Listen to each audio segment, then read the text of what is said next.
Hey you guys, welcome back to Homesteading with SEK. You guys, I just wanted to give you guys a little lesson on catching your swarm and also how to care for your box. Now, all right you guys, so this is the box that I picked up my Nook last year with, and this mesh was put on here to keep the bees in, right?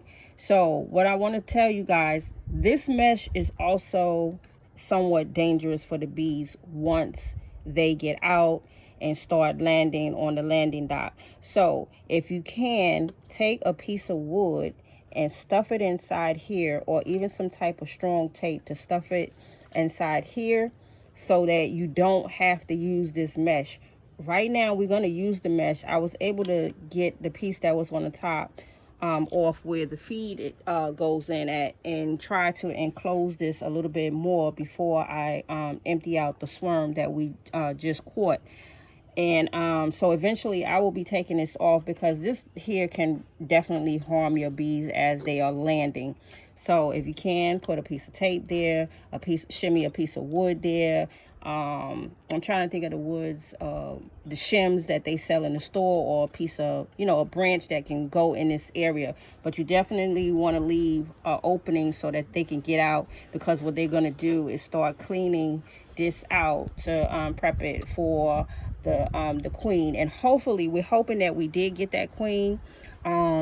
That swarm was so big, the cluster was so big, we don't know, but the SOB crew was able to help us get it removed and get them in a bucket. So we just really hoping that our queen is there. So we're going to take this to the back of the yard where we are housing all of our beehives, and we're about to empty that bucket. We're going to do a little shake on the bucket, and then they will begin to just go ahead and transfer themselves in here to where we don't have to really do all the shaking, because even the shaking part can harm your queen if you don't have her in a queen cage. So we're just gonna tip the bucket over, remove the lid, and allow them to just gracefully go in as they see fit. And then we'll come back probably tomorrow and check on them and see how well they're doing. So what we're gonna do is actually spray the inside with some sugar water to keep them going in there.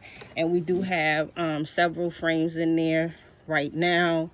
And there was something else that I wanted you guys to take note of. Yeah, make sure you got your sugar water.